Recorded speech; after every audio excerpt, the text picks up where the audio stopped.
You're listening to the Hazard Ground Podcast, with service members from across the military sharing their stories of combat and survival. And now, here's your host, Mark Zeno.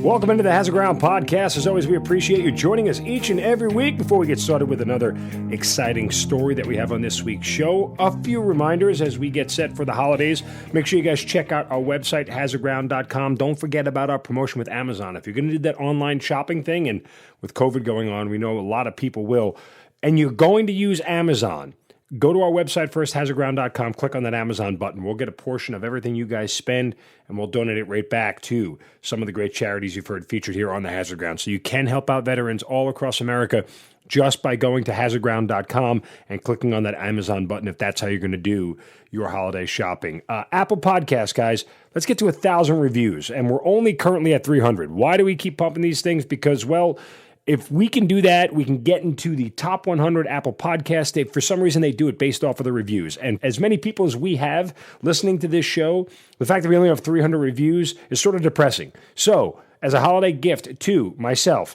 and to Matt and everybody a part of the Hazard Ground community, get on Apple Podcasts, leave a rating and a review. Let's get to 1,000. Speaking of numbers, YouTube channel subscriptions, they are up. They're continuing to go up. We want to get to 2,000. We are almost there. Just a few more of you should push it over the line. So if you're a follower of this show, go to our YouTube channel, subscribe to the Hazard Ground page, and help us continue to grow that way. With that said, holiday season upon us. Hope everybody's doing well. Hope everybody is healthy, happy, and safe. And certainly, we appreciate you guys always being part of the Hazard Ground community. Now let's get on to this week's episode. Joining us this week on the Hazard Ground Podcast is a retired Army colonel who spent over 26 years in the U.S. Army, including being an aviator, where he flew missions into West Germany and in Grenada during Operation Urgent Fury. He has a Bronze Star and a Purple Heart. He now is the president and CEO of a nonprofit organization called Veterans Moving Forward, which places service dogs with veterans. He is Gordon Sumner joining us here on the Hazard Ground Podcast. Gordon, welcome, and thank you so much for being here. Hey, thanks a lot, Mark. It's great to be here with you. All right, another one of our Grenada vets, which we're always interested in hearing about because, again, before we started recording, you and I were chatting a little bit about that, and it's one of those stories where we don't hear enough about it because, well, again, history is written by the winners, and there wasn't really much for us to really look poorly upon those operations. So I'm excited to hear about that. But the beginning of your military career is also very interesting because of how you ended up in Army aviation. And so why don't you tell us the beginning of that and how and why you got into the military? Well, Vietnam was still going on when I was about to enter college, and the draft was still happening. So I thought, well, what can I do? What happens if I were to get drafted? Those kind of questions that a young 17-year-old answers themselves. And lo and behold, about a year later, my draft number was 44. And in a small Alabama county, it doesn't take much to get to number 44. So I went ahead and signed up to the Army Reserve, got into the simultaneous membership program, joined the ROTC department there at the university, and thought if I got to go, I'll go on my thoughts and desires, which was primarily to go as an officer if I could do that. And so that's how I got in, originally as an enlisted guy in the Army Reserve. So I received a commission, went infantry. Even though I was a piano major in college, I wanted to really see what the Army was like. And coming from a military family where my direct descendants have been in the military and in every major conflict since the Revolutionary War. Wow. I thought, and we've also had a direct descendant in uniform continuously since 1939 with my Uncle Edmund, who just turned 100 years old last weekend, World War II Korea veteran. And that continues to this day, by the way, with my daughter, who's still serving in the Air Force on active duty. She's currently in Africa right now. Hopefully we'll be home in about another month. So anyway, we've got a great history in the Sumner family of serving our country. So I just figured it was my part to do my time for God and country. I was able to get a commission and went on active duty as an officer, still Army reservist, but I was able to get active duty and did that for about 3 years, served in the 1st Ranger Battalion and also in the 2nd and 34th Infantry there at Fort Stewart, Georgia. And in 78, I thought, do I really want to be an infantryman when I'm about 45 years old, still jumping out of airplanes and eating sea rations and that kind of stuff? I thought, no, I think I'll go to graduate school. Submitted my paperwork to resign my commission, and just so happened that weekend my assignments officer had got promoted to major and had come to his office that weekend to clean his desk out, and saw my packet where I was resigning my commission and called me at my quarters at Fort Stewart, Georgia at 6:30 in the morning on a Saturday, yelling in the phone, "What the hell are you doing, Lieutenant?" And I was like, "Hello?" And he goes, "What the hell are you doing?" I was like, "What? Is this Captain Duckworth?" He said, "Major Duckworth to you." I was like, "Oh, yeah, that's right. Congratulations. But why are you calling me?" He said, "I'm in here saving your career." And I said, "All right, how are you going to do that?" He said, "Well, you want to go to flight school?" And I said, "Well, I do, but we kicked all the pilots out after the war." And he said, "Yeah, we screwed that up, kicked out too many. So if you want to go to flight school, your class starts in 30 days. So and as I tell people, I'm the poster child for God works in strange and mysterious ways. So just so happened that the guy who had been my executive officer in the infantry battalion was also an Army aviator and had just left to take over his aviation command at Hunter Army Airfield. So I called him up and said, "You're not going to believe this, but," and he said, "You come over to my office. I'll take care of notifying the command, and I'll get it set up so you can get your flight test done and get your physical done. We'll get all that paperwork turned in so you can make the gate and be there at Fort Rucker in 30 days. So he had it all set up. I don't know how he did it over the weekend, but he did. And so I passed my fast test, passed the physical and everything. And sure enough, to the day of that phone call, 30 days later, I was starting my junior bird band flight training there at Fort Rucker, Alabama. And as they say, the rest is history. Wow. So with this change, was there any conflict? I mean, were you being pulled to the outside world ever? I mean, I know you said you thought you were just going to go to graduate school, but was that an easy decision?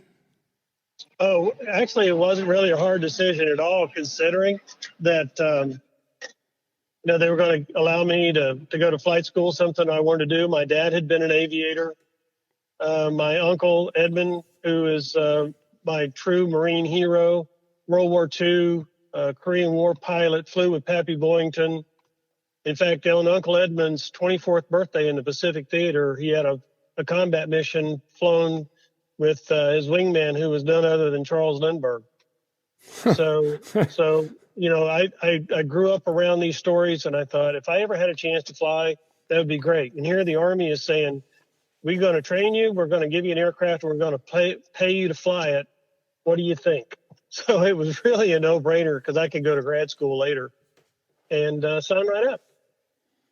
That's amazing. All right. So how long does it take you to get through flight school, and what's next after Fort Rucker? Well, like I said, 30 days from that phone call, I checked out, departed Fort Stewart, Georgia.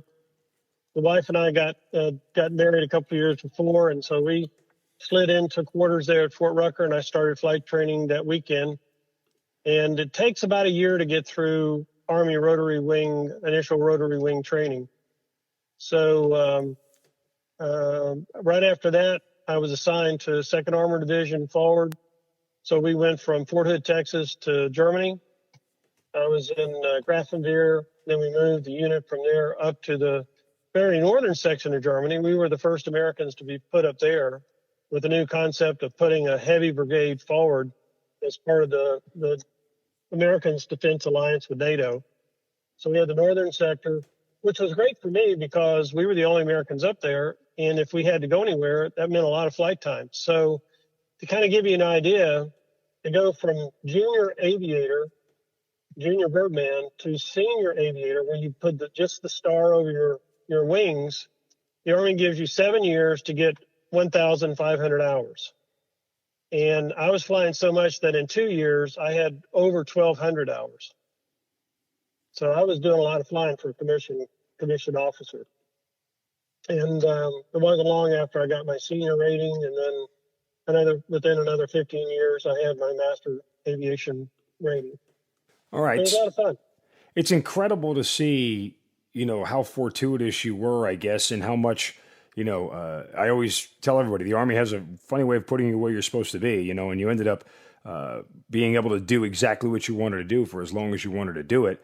But so let's talk about sort of the time and the mission in Germany, because it's a very interesting time. I guess we're not really at the height of the Cold War per se, but we're right in the thick of the middle of it, And so what was it like being in Germany in that time? Well, we had some scary moments. I mean, things were happening when I was over there. We had the Red Brigade was stirring up trouble. We had the Bader Meinhof gang that was stirring up trouble. General Crozen and his wife, General Crozen at the time, this was in the 1980-81 time frame. He was the commanding general of Europe, and he and his wife were in a motorcade, and they had an attempted assassination on his motorcade. So, I mean, things were going on. So we had to be very careful. When we would deploy, we had to keep our eyes open. We had saboteurs that tried to blow up some of our equipment. We just had to be on our, as they say, the P's and Q's, because while it wasn't a declared combat zone, there were people out there who wanted to wreak havoc against the American forces, as well as our allied forces in Europe at the time. So we really had to be careful in how we operated. What was it like, as far as you talk about the close calls, but the day-to-day op tempo and the tension, because it's not like regular combat. And I'm by all means, I'm not downgrading it, and saying it wasn't difficult or important, but there's a sense of, live bullets flying every day. And there's a different environment with which you guys are in, where one shot could change the course of history, right? Well, yes, and you're absolutely right, Mark. The op tempo was still high. I mean, we had missions. We had a lot of, at least in the units that I was flying in I had 3 tours in Germany, 2 American and 1 British Army Air Corps tour. And so all of those between 1978 and when I left in 1990, everything had its own sense of purpose. It had its own set of missions and goals. But the one thing that you had to be aware of, and we constantly talked about it, was how there were outside forces still trying to infiltrate, still trying to wreak havoc as best they could. That might have been just a lone wolf out there who wanted to make a name for themselves, put them on the front page of Stars and Stripes for doing something. You just didn't know. So you were always on your alert. You were always vigilant, and you just took precautions and maintained the safety factors. And that's why when you were doing pre-flights of your helicopters and even post-flights when you land, you always made sure that and your vehicles were checked doubly carefully. So when all this goes on day to day, what's the mental and emotional state of you like? I mean, does it become routine?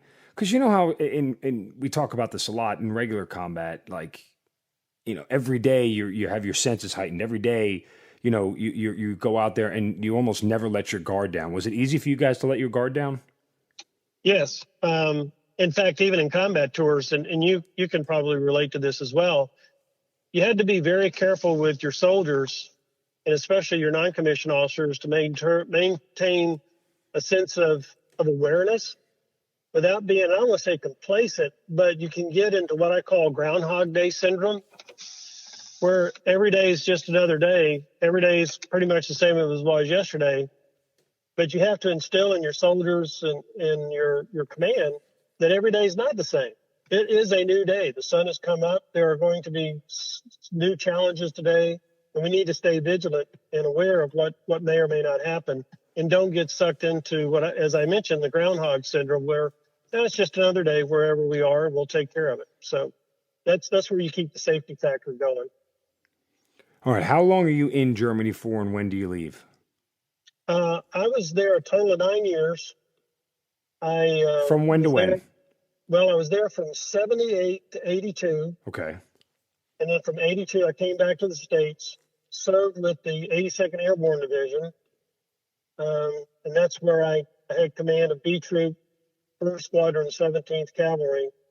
And we went into Grenada in Operation Urgent Fury in October of 83. And then after about another year there with the Cav, and also commanded headquarters troop. Then I left there. I was the division operations officer of the 82nd Airborne Division. And then I left in 86, where I got selected to be the U.S. Army exchange officer to the British Army Air Corps. So I was the only American aviator for serving with the whole British Army Aviation, which was quite an honor.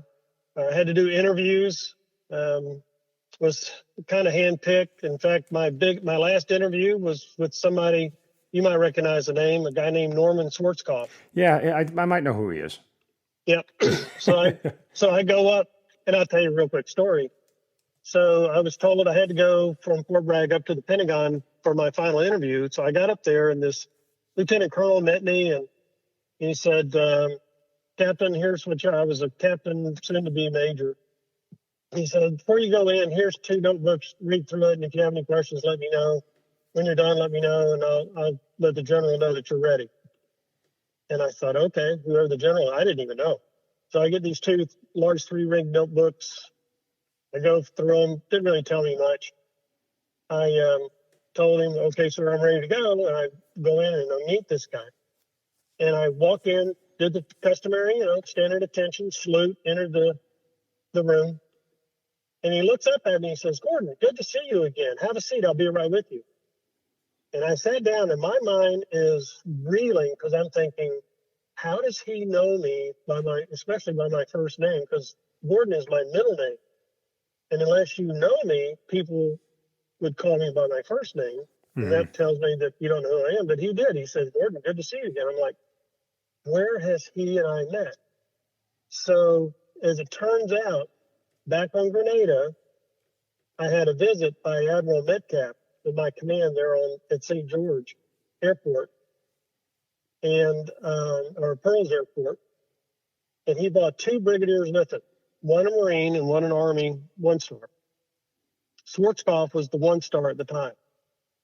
And he remembered coming to my command post during Urgent Fury, getting our briefing, visiting with the troops, talking to my sergeant major, all that kind of stuff. And so he mentioned that. So I thought, wow, what a small world that is. So we talked for a while, and he said, if you want the assignment, it's yours. And I said, yes, sir, I'll take it. So I was assigned to the British Army Air Corps, went to the British Aviation School, was qualified to fly the Lynx and the French Gazelle, our 2 main aircraft that was used for the Army Air Corps. And then was assigned to 4 Regiment Army Air Corps, and we moved from England back to Germany, to Detmold, in the British sector. So that started my second tour in Germany. You skipped over the part where you were in Grenada. You kind of glossed over that part. That was a big part of your career, no? Well, I mean, it was. Because obviously Vietnam was long over. And you can, as General Powell told me one day, not General Powell, but General Waller, Cal Waller told me one day, while it might have been a small engagement, you can be just as dead as if you'd have been in a year-long combat. And there was a lot of bad publicity about Grenada. A lot of people were making fun of it. But we lost some good soldiers in that operation doing good things. And so it was kind of a turning point for me and an appreciation about how the media can either be your friend or your enemy. Mm-hmm. And I was decorated, but I just didn't wear them. I didn't wear the decorations. And one day I got called in to the general's office because I didn't wear them on my uniform for a parade that morning. And I had to go quickly to the PX and find all the ribbons and put them all back together again to report to General Waller in proper uniform. So he didn't chew me out, but he kind of talked to me in the way that I wish he'd have chewed me out, because the way he was talking to me made me feel even worse. But I'm disappointed in you, son. exactly, like the father figure. Not I want to rip your head off for being a jackass. I'm just disappointed in you. I expected better. Yeah, I mean, there was a lot of that, and I disappointed the guy that I looked up to, and that hurt me more that I disappointed this guy than anything, and it worked. You know, it worked. So, so yeah, I mean, we were lucky. We actually thought we were going to Beirut because if you remember, the Marine Corps barracks had been bombed just a few days before that, and we lost 241 Marines.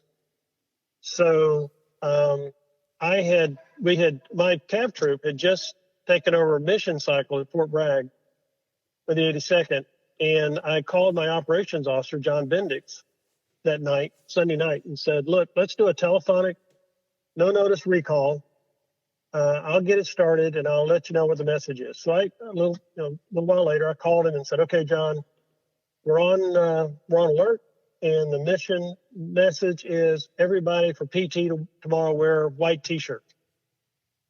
Because back then we were wearing OD t-shirts. So then I could see who got the message and who didn't. And he said, okay, boss, got it. And you normally have 2 hours to recall everybody.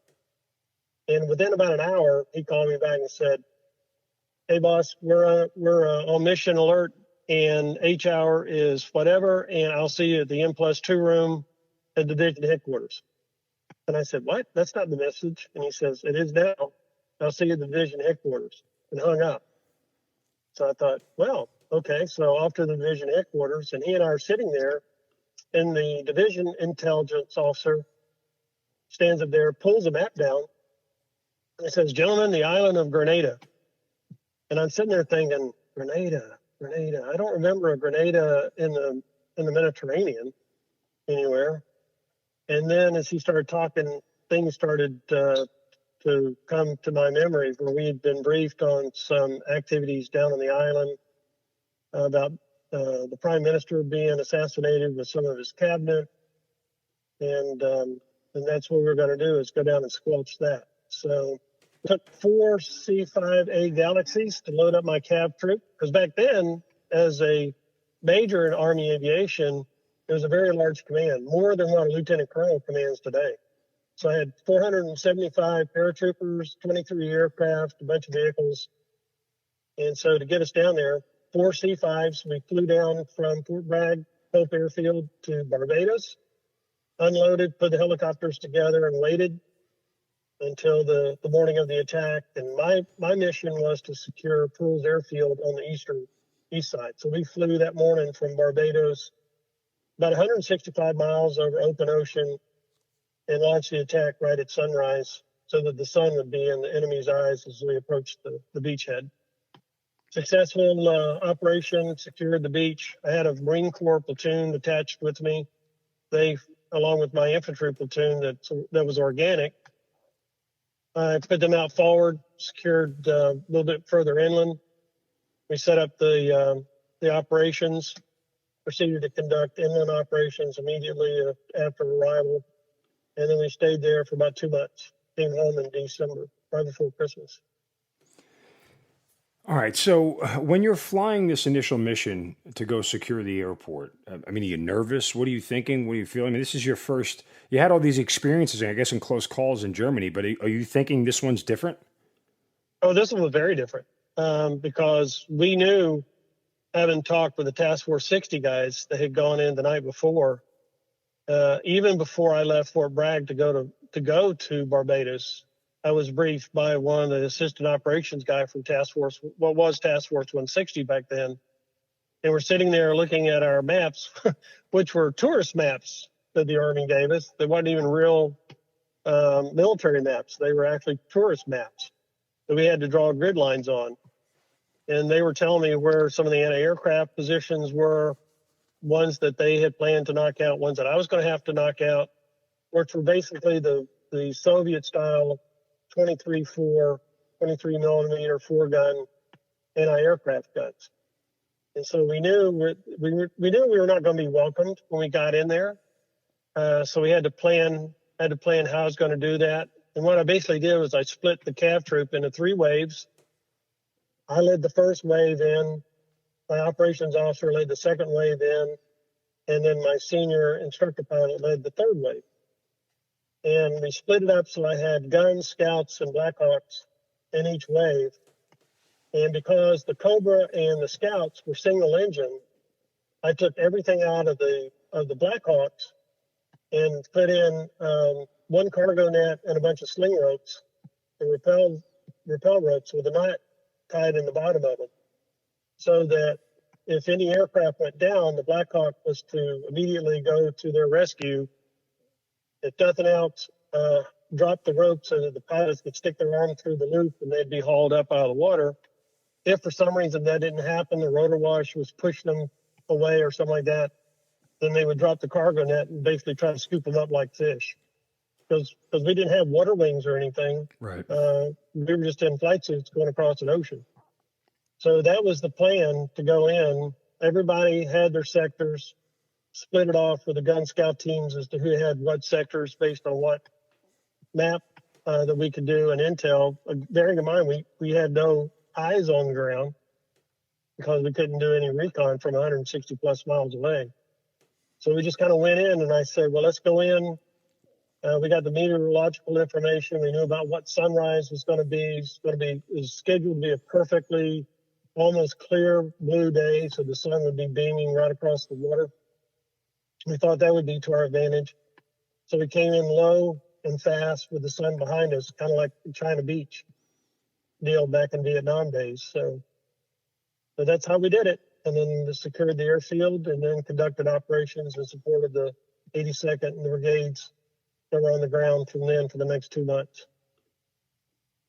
Okay, so there's a lot there. When you guys finally do secure the ground and you're there, how does your mission change? Are you still flying like daily routine missions? Or, I mean, is there gunfighting? I mean, what's the situation like on ground? Well, we're still doing daily. What we would do is we would, as the cavalry unit, we would seek out the enemy positions. So Right. we would get the intelligence from the division where they thought there were pockets of bad guys, and we go look.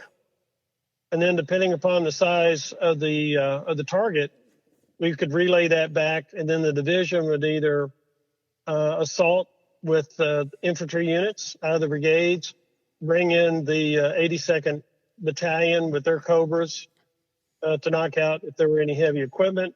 They didn't really have tanks, but they did have BTR-60s and a couple of other light track vehicles. So those guys could come in and knock those out for us. So that was really we were the eyes and ears of the division during the operation. So you get wounded here in Grenada. How does that happen? That happened on the night of 2nd of November. We had set up, as I mentioned, we set up our fire base. In fact, if you looked at pictures of us, you would think we were in Vietnam. It looks just like a fire base we had in Vietnam days, with the foliage, the vegetation around us, the palm trees. And so that night, the enemy, primarily the People's Republican Army, which were the Grenadians, backed by Cuban advisors, decided that they wanted to come and try to knock us off the hill, I guess. And then, fortunately for us, they hit probably the strongest of the defensive position. And what woke me up was the machine guns going off. And so Sergeant Major Paul Lacey and I, we hopped up from where we were laying down on the ground trying to get some sleep that night. And as they say, you run to the sound of the guns. So we were headed that way, and something knocked me over. And I thought I just tripped and fell. And I laid there for a second. It was really surreal. Things kind of went slow motion. The sounds changed. I don't know if you've ever taken a high-speed record and put it on low speed and hear what it sounds like when you do that. So it's kind of like a 78 being played at a 33 and a third. By the way, you're dating yourself with that reference there, Gordon. Yeah, I know. And so all of a sudden, that's what I could hear. And I could see red tracers and green tracers swapping out. And it was just kind of, there was a little bit of chaos, as you would expect, but everything seemed to be under control. The guys were doing what they were trained to do. And honestly, I can't tell you if it lasted 5 minutes, 30 minutes, an hour. I honestly don't know. All I know, it ended. Sound and everything came back. I was back on my feet, looking around, directing traffic as best I could, making sure the perimeter stayed strong. My platoon leaders were doing great. So the sergeants were taking charge. They were getting the fire laid down like they should. The Marine guys that were still attached to us were just awesome. So in a little while, it was over. And we're sitting back and feeling okay. Just glad, the adrenaline is still sky high. And suddenly Paul looks over at me and goes, "Hey, boss, you're bleeding." And I went, "What?" And I looked down and my trousers was red. And that's the last thing I remember for a while. I guess I just passed out from that. I guess I'd lost enough that it finally caught up with me. And I woke up later and my doc, because I had an organic medical platoon run by a first lieutenant medical specialist. So Lieutenant Dean and his medics, they patched me up and I was fit for duty. So that's how it happened. So you didn't get sent home? No, just I was still the commander and stayed right there commanding. What was the result of the wound? What did you find out after the fact? I chipped off. I was very lucky that when I came home, the flight surgeon was giving me my physical in January and was looking at my leg. He told me that had the bullet come in an angle about a half an inch to an inch more to the right, that it probably would have blown at least most, if not all, the kneecap off and might have just done irreparable damage to my left leg. As is, it missed me by just a little bit. So I had one round went just above the kneecap, clipped a little skin. The main round came through the left side of the kneecap, took off some bone, and left. I've got a little divot in there. It's kind of healed after all these years, 30-something years later. It's hard to, if you've looked at it, it's just like a big divot. It doesn't look like anything serious. And then there was another one down the bottom. So 3 rounds went by real quick, and I was bleeding from the leg. That's just that's crazy. Like, do you stop and think about, literally a matter of inches, but how different your life would have been? Oh yeah, especially because of my my work with the Purple Heart, or the Military War of the Purple Heart, and especially our big chapter that we have here in the greater DC area. We're all the time visiting wounded veterans up at Walter Reed, the old Army Walter Reed, and now the Walter Reed National Medical Center at Bethesda. I see these kids coming in and I'm thinking, I was just a little bit older than you guys and gals that are coming through, a lot more wounded, seriously wounded than I was. Many of them have come through, lost limbs in ICU when I go visit. And I just think, except for the grace of God, I could have easily been just like that. I could have been that. I think about it when I go run. I still run today. In fact, my daughter and I had her, she's in Africa right now. I was supposed to have been home in July. We were planning on doing a 5K run at Mount Vernon, the home of George Washington, this coming Saturday for her birthday. But between her not being here and then COVID is making it more of a virtual run. But what would I be doing? Would I still be able to run with a prosthetic? You just don't think about it. At the time, you're just grateful that you're alive. And grateful because, like I said, so many of my friends were a lot worse off. One of my best buddies in my chapter is a double amputee. And as he says, he was doing everything right. He was doing everything exactly as he was taught. And he still ended up stepping on a landmine and blowing both legs off. So, it's just a cruelty of fate that hit Gene. Whereas I guess I don't know, maybe I zagged instead of zigged, or maybe I zigged instead of zagged. I don't know. I just got lucky that day. When they give you the Purple Heart, what are you thinking and feeling? So here's the story behind that. Nothing ever happened because I was in the jungle and I never went through a hospital. Because, we just didn't have a hospital on the island, unlike back in Vietnam where you'd pack people up and go out to a trauma center or a hospital base or somewhere. We just, as I said, they patched me up and I just stayed there until we came home in December. So in January, Doc Taylor, he makes a note of it in my medical records, writes down all the stuff about being wounded, et cetera, et cetera. And I don't think about it. He just said, well, I just want to make sure we get your medical records up to date. And I said, yeah, that sounds good. So that was January 1984. So in, I want to say March of 1996, I'm sitting at my office in the Pentagon, now a lieutenant colonel, working in desk ops, and an envelope comes through. People, I don't know if everybody knows what a shotgun envelope is, Mm-hmm. but it's a big manila envelope with holes in it so you can see what's in there, and that's the term shotgun, because it looks like you got shot by a shotgun. So this big envelope comes through, and it's got stuff in it, and it's laying on my desk.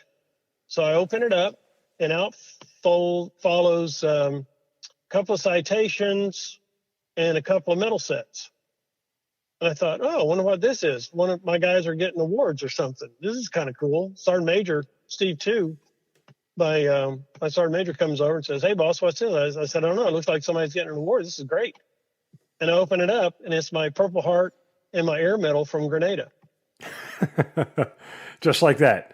Just like that. Just shows up on my desk.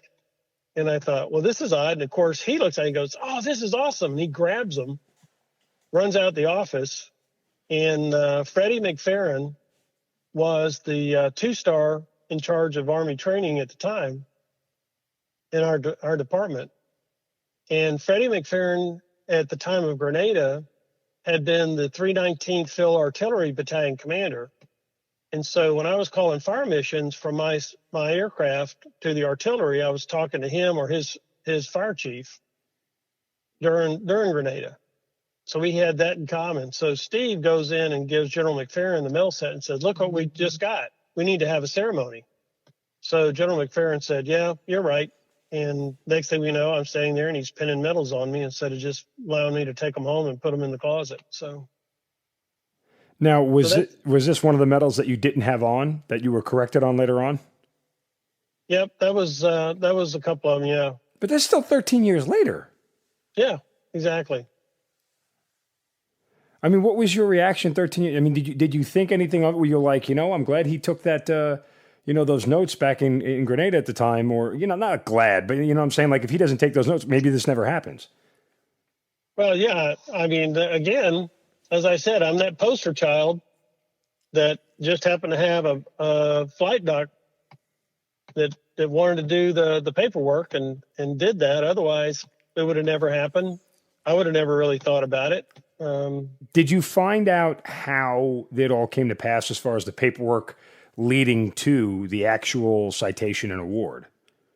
The only thing I heard was somebody had done some kind of review of Operation Urgent Fury, and they were trying to get notes together, and they were reaching out to units, and it was kind of, well, somebody said this and somebody said that, and so they asked participants what happened, and some of us on the command rolls, I submitted a note and said, yeah, this happened. We had these operations, Woodlawn Estates, Pearls Airfield, the initial attack. So here were the basic ones that we participated in during Operation Urgent Fury. And these were the guys that were wounded. We didn't have anybody that was killed. Everybody came home, which was great. I said, this is what we remember. And I guess somebody then started doing a records check, and one thing led to another, and there you go. Was your Bronze Star also from Grenada? Yes. Yeah, I got the Bronze Star with Valor from there too. Now, was that for a specific mission or just for the entire, tour of the 2 months you were there? I was told that I got it. Yeah, that was the other thing that showed up as well. So they both showed up at the same time? Yeah. So that was the one where I believe that was put in for that initial attack by leading the CAV troop in that morning. Wow. I mean, it's just crazy that, it took them 13 years to catch up and finally do it, because now it's such an environment where we almost process awards to a fault so quickly. I've had this conversation with a lot of people. I can remember the difference between my first tour in Iraq and my second. And just as an example, and I remember reading this in Stars and Stripes at one point, the amount of bronze stars that they gave out, in the OIF 1, 2, and 3 versus 4, 5, and 6, and the number had nearly doubled.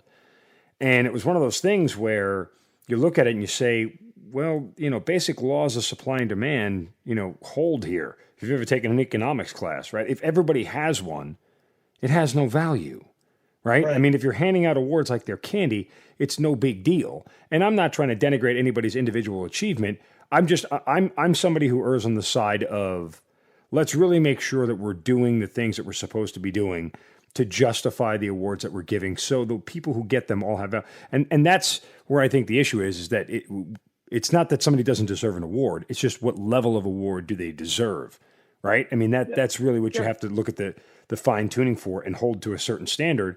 And again, I'm not trying to hold anybody from getting an award. I think awards are a great thing. As a former commander, it's something that you always take pride in and want to recognize people for their efforts. But again, in the same respect, you just have to make sure that what you're doing is consistent with what all the people who get the awards. It's just the other example I use. It's like the Hall of Fame in sports. If you let everybody in, it's not special anymore. Right. Exactly. And that's why that day back at the division, they had presented me the Bronze Star for meritorious service, and then a couple other things I don't remember. But everybody else got the same thing. I mean, everybody. And I thought, well, that's just like, I don't know, this is like participation trophy. I thought, this is ridiculous. Right. And I remembered one of the units in Vietnam that if you didn't have a Bronze Star, an Army Commendation Medal with Valor, and a couple other things during your tour, when you out-processed, then they, quote-unquote, fixed it. And so you got those awards. Well, you're going to get it whether you had one day in actual combat in the jungles or if you had 365 days. You were going to get awards coming out. And that just always stuck with me. So I thought, no. And then when they were passing these things out, and that again was part of the cartoonish part of the operation. I mean, even Doonesbury, I have them in my scrapbook, some of the Doonesbury comic strips about everybody walking around hanging down. They can't stand up because they've been given so many medals from Operation Urgent Fury. And I thought, I'm just not going to be that. I'm not going to be labeled, oh, so you got yours from Urgent Fury. Yeah, right. Okay. Sure. I was like, nope, not happening. And then, like I said, that's when General Waller came through and said all the officers in the headquarters will be in dress green uniforms with all awards and decorations for muster. And I thought, okay. So I just show up, and I basically got my aviation badge, my jump wings, my Ranger tab, name tag. I think that's what I wore. And my smart ass remark was, he came through and he says, aren't you missing something? And I looked at him and I said, sir, everybody all you had to do is just stand in the right candy line and they were going to give you a medal. Well, it was kind of like we used to say in Ranger School. That was plus 25 for initiative, but minus 50 for lack of judgment. So Lieutenant Colonel Crocker, who later retired Lieutenant General Crocker, looked at then Brigadier General Waller, who later retired Lieutenant General. In fact, Waller was Schwarzkopf's deputy during Desert Storm. The black general, the African-American general during Desert Storm, that's the guy. Oh, wow. So Uncle Cal looked at me like, I've been with you for a long time. The captain, this one didn't work. And I was like, yeah, I kind of bit that one. So he looked at Colonel Crocker and he said, I'll see you and the captain in my office at 2:30 this afternoon. And I thought Crocker was going to just one bite, my whole head was going to be gone. And like I said, I had to go down to the military clothing sales store and walk in and said, okay, I think I need this ribbon and that ribbon and this one and that one, and put it all together and show up. And then he dismissed Colonel Crocker. And then, like I said, he sat me down and just gave me that talk to instead of chewing me out, that just made me feel like crap. So, but he was right. The general was absolutely right. As he said, on any given day, any of us could have been just as dead on Grenada as Vietnam or any other combat tour in the history of our military. And we should be proud of where we serve.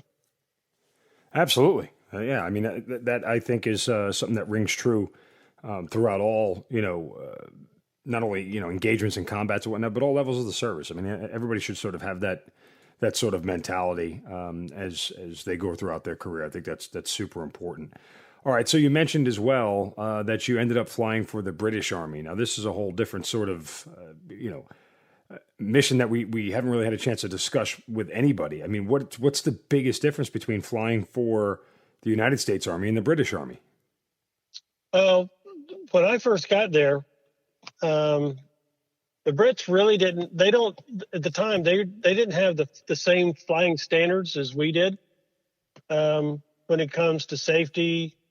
They didn't have Nomex flight suits.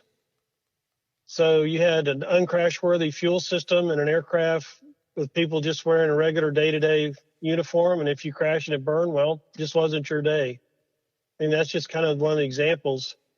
While they didn't know it all the time, I don't mean to paint a picture by no means, but there were times when I first got there that they would have a luncheon.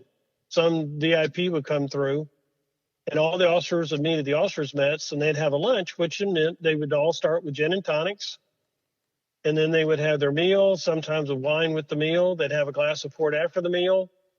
And then within an hour or so, some of the flight guys, they would go get an aircraft and go fly missions. And I thought, all right, this is just not going to work. So tried to, without saying, okay, here's why I think we need to change some things with the regimental commander, I was trying to instill some safety and all this kind of stuff. And how that happened, again, strange and mysterious ways. Right after I got there, I got promoted. And now I was mismatched by the assignments. And the Brits didn't care. But I'm thinking, well, as an American, I'm now a major. And I'm in a captain's assignment. This is really not good. So what can I do about it? So I went to the regimental commander, David Cranston, and I asked Colonel Cranston, I said, look, here's what I've got in mind. You don't have an operations officer like we do in the American Army at the regimental level. I said, I would do that job. Here's what I can do. All your tactics, all your SOPs, head your flight training with their instructor pilots. I said, I can do all that for you. And you just make the position a major's position and rate me as that. And I think I could pull this off and stay here. And he thought, well, that's a great idea. So we got approval to do that. General Schwarzkopf, who was my American boss, he didn't care. And Sir Martin Farndale, who was the British 4-star, he didn't care. So I became the first British, as what they call SO2 operations officer for an Army Air Corps regiment in their history. And so I started working that, laid out the program, got it all going, did that for about 9 months. And things were working very well. The squadron that I was flying with to keep my flying current, 659 Squadron, their squadron commander was leaving. And the British squadron commander that had been selected to come in was seriously injured in a motorcycle accident, almost killed him. So unbeknownst to me, Colonel Cranston calls Sir Martin Farndale and General Hobbs, who was the 4 Infantry Division commander, Major General Hobbs, and said if it was okay with them, he didn't want a British officer coming in. He wanted me to take over the squadron. And they approved it. Again, General Schwarzkopf approved it. So the surprise to me is on a Friday evening, I get called in to see the regimental commander. And I'm told that come Monday morning, I would be the officer commanding 659 Squadron. And so I became the first, and to date only, American to command an attack helicopter squadron in the British Army Air Corps. Now, saying that, I don't know if that means that's really an honor or if it means I screwed it up so bad the Brits didn't want to take a chance on having another American to do it. I don't know. I'll let history decide. But sure. But so that's how I became the first commander of a British Army Air Corps. And our squadron and my sister squadron, 654 Squadron, commanded at the time by Tony Hayhurst, now Sir Tony Hayhurst. We were the two frontline attack helicopter squadrons on the East German border in the British sector. And so we had aircraft up every day. I changed how we operated. We had a 19% OR rate when I took over. When I left command, we had a 92% OR rate. We were flying about 700 hours a month instead of 70 hours a month. And there was a Lynx Scout team on the border from sunrise to sunset every day. So, I mean, we turned it around, and the guys, if you were not flying a mission or scheduled to fly a mission, you were working with the Remies doing aircraft run-ups or whatever. It was a total team effort. How does that experience end? When does your time in the UK come to an end? How did it end? Yeah. Oh, tears. I mean, everybody says, so out of your minute, a lot of tours and stuff, which was the best one? And I tell everybody, well, I hate to say it, it wasn't the Americans that had the best tour, except for when I was in the 82nd Airborne Division. I said my British tour was absolutely the best. We had such a team with Colonel Cranston, who retired as Major General, Sir David Cranston, later on in life. Tony Hayhurst, Rick Jones. I mean, we just had a great team of officers and non-commissioned officers and warrant officers that it was just fun. I mean, everybody chipped in, and Colonel Cranston set the priorities. He set the demeanor of the outfit. And it was just a great command climate over there. And we had our challenges. I mean, the IRA was still active at the time. I lost some of my British soldiers. I lost one of my sergeant majors to the IRA, who was assassinated. So just like the other tours with the Americans, where we were watching the bad guys like the Baader-Meinhof and Red Brigade and all those kind of folks, we were dealing with the IRA. And the IRA, it didn't care if I was American or not. So checking for bombs underneath the cars. Our barracks was actually bombed, our airfield, by the IRA about 3 weeks before I left. That was a pretty rough night. I got blown up a bit. Probably qualified for another Purple Heart. I just never got around to doing the paperwork.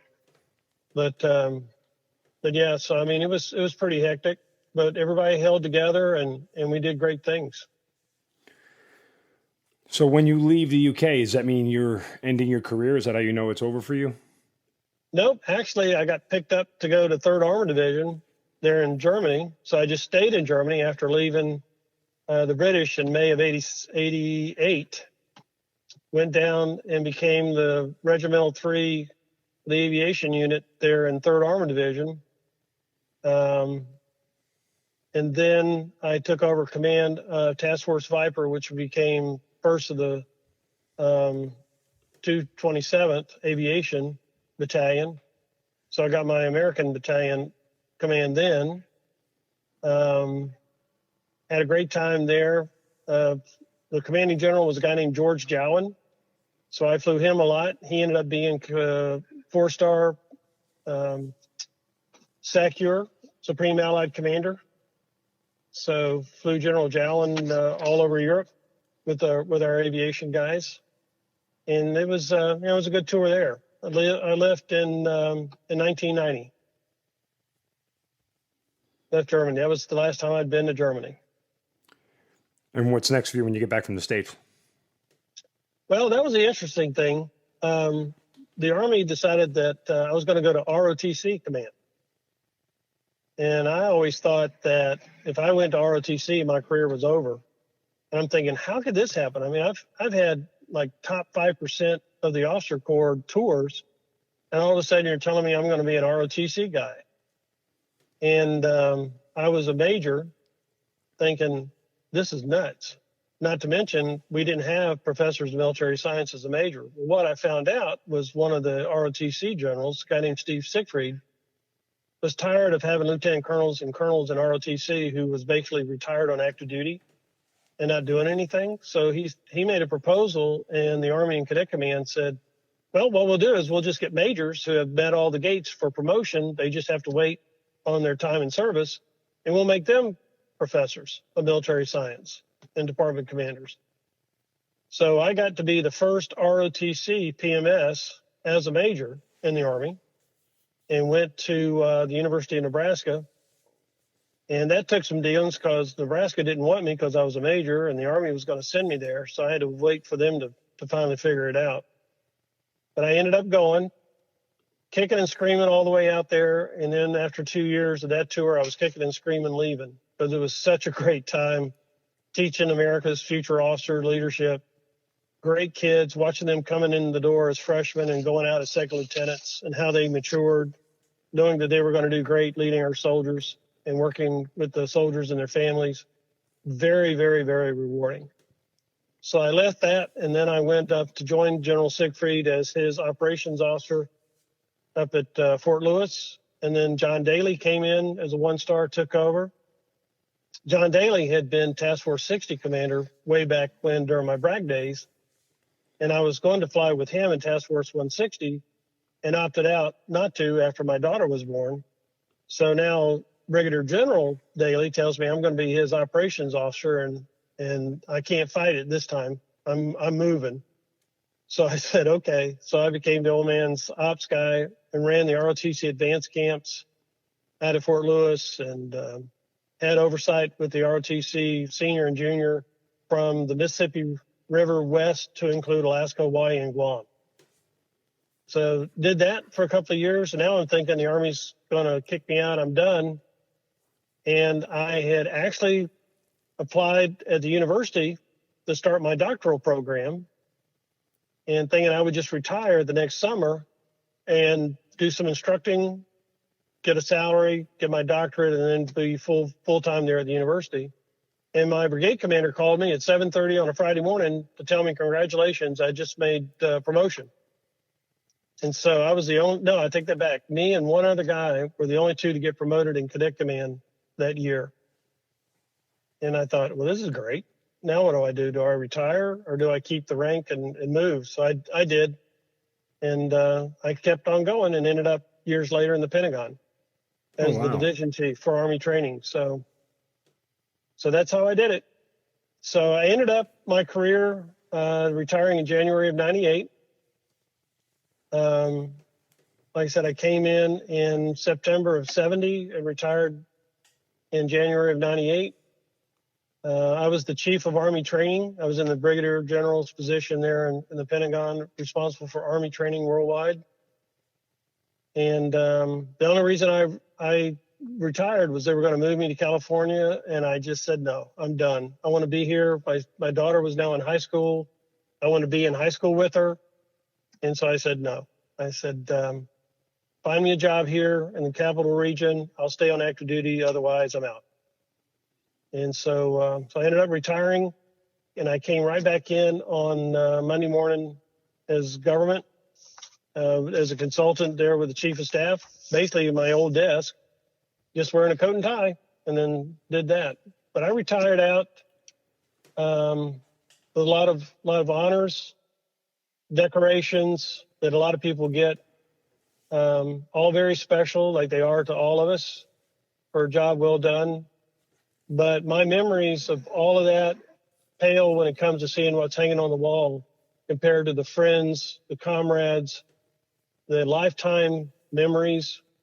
In fact, just yesterday, I got a Facebook friend request from one of my captains from my command in Germany in 1988. Wow. And he said, hey, boss, I found you on Facebook. It's Jeff. I wanted to connect. So I still get those to this day where people are finding me and reconnecting. That means more than any medal hanging on the wall. Now you are the president and CEO of Veterans Moving Forward. I mean, obviously you have other things going on, but this nonprofit is certainly a cause that's near and dear to you. So tell me about it. Oh yeah, this is where I really wanted us to get to. Enough about me, but Veterans Moving Forward was started in 2009 by a Navy commander, Karen Jeffries, retired, and Bob Larson, who didn't have any military experience himself, but his family, he had military connections. They were old friends, and they wanted to do something in 2008, 2007-8 timeframe to help veterans coming back from the wars overseas. And they got the idea about service dogs.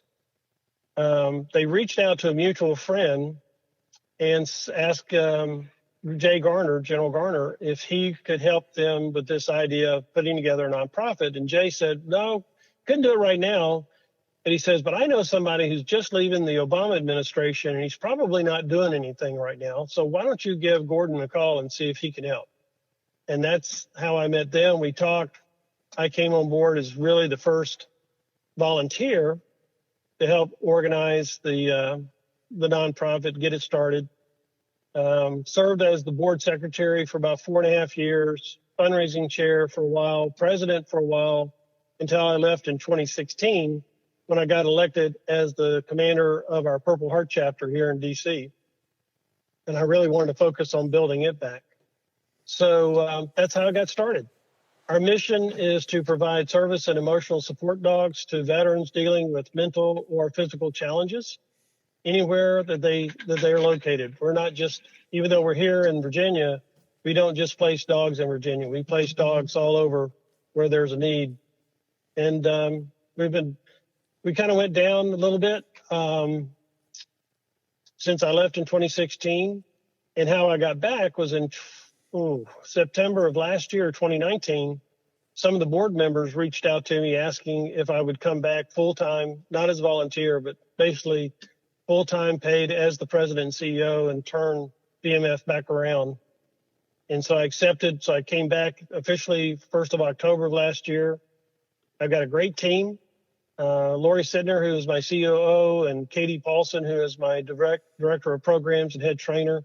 They are magnificent. I've got about 45, 50 volunteers working in a variety of different ways, from office management to donor management system, fundraising, development, social media, events coordinator, publications, things like that. So I've got a great team they're really working hard. We have turned this thing back around. We're actually going to place 2 dogs right now, 2, maybe 3 by the end of the year, but we definitely are going to place 2 dogs with veterans this year. First time that's happened in 2 years.